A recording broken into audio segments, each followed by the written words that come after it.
তাহাজ্জুদ নামাজ আদায় করার উদ্দেশ্যে মসজিদে প্রবেশ করেছিলেন এক যুবক। তখন প্রায় আনুমানিক রাত 3টে বাজে। তার সাথে এমন একটা জিনের দুর্দশা ঘটনা ঘটে গিয়েছে, আমি গ্যারান্টি দিয়ে বলতে পারি যেটা দেখার পর আপনার চোখ কপালে উঠে যাবে। এমন একটা ভয়ানক ঘটনা যদি মসজিদের সিসি ক্যামেরায় রেকর্ড না হতো, তাহলে হয়তোবা আমরা মসজিদের এই গোপন রহস্য সম্পর্কে একদমই জানতে পারতাম না। চলুন এবার আসল ঘটনা সম্পর্কে কথা বলা যাক। এই গভীর রাতে আমরা মসজিদের 2জন লোককে দেখতে পাচ্ছি। একজন শুয়ে আছেন, তিনি হলেন মসজিদের ইমাম সাহেব। অপরজন ব্যক্তি মসজিদে এসেছেন তাহাজ্জুদের নামাজ আদায় করতে। এতক্ষণে তিনি 2 রাকাত তাহাজ্জুদের নামাজ আদায় করে ফেলেছেন।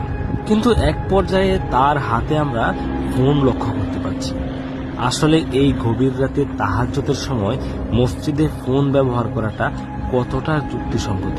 তিনি সম্ভবত মসজিদের ভিতরটা তার ফোনের ক্যামেরা দ্বারা ভিডিও করছেন। আমার মনে হয় মসজিদের ভিতরে যে জিন থাকে, এই বিষয়টা সম্পর্কে তার ন্যূনতম ধারণা নেই।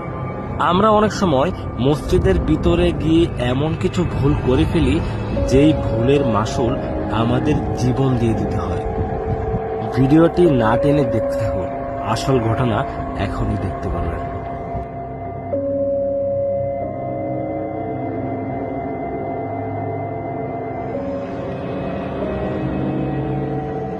এই যে দেখুন, জিনের মার কিন্তু অলরেডি শুরু হয়ে গিয়েছে।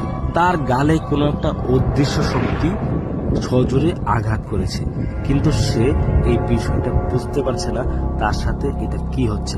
আবারও কিন্তু তার গালে একটা চড় মারা হয়েছে। ভিডিওটি দেখতে থাকুন, সামনে আরো ভয়ানক কিছু অপেক্ষা করছে। জিনের মায়ের খাওয়ার পর সে কিন্তু একদমই বোকা মনে গিয়েছে। আসলে তার চোখের সামনে কিছু নাই, অথচ তার গালে কোনো একটা কিছু আঘাত করছে। সে এটা বোঝার জন্য সামনের দিকে অল্প অল্প আঘাতে শুরু করল। এই যে দেখেন, জিনের মায়ের কারে বলে এমন এক চোর দিছে যে চোরের আঘাতে সে মসজিদের ফ্লোরে যায় পড়ছে। এখন কিন্তু মোটামুটি অজ্ঞানের অবস্থা।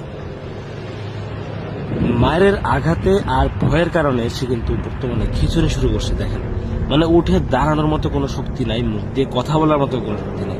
এর খিচুড়ির আওয়াজে কিন্তু ইমাম সাহেবের ঘুম ভাঙছে। ভাঙার পর দেখেন, মানে হুজুরা কিন্তু অবাক হয়ে গেছে যে লোকটার সাথে কি হলো। এতক্ষণ পর্যন্ত হুজুর তো বিষয়টা খেয়াল করেনি। যখন দেখতে পারলো যে এই অবস্থা, তখন হুজুরও এক প্রকার মানে বাকরুদ্ধ হয়ে গেল যে কি করবে এখন। এরপর দেখেন হুজুর একটা বুদ্ধিমানের কাজ করে, যার কারণে কিন্তু লোকটি মোটামুটি বেঁচে যায়।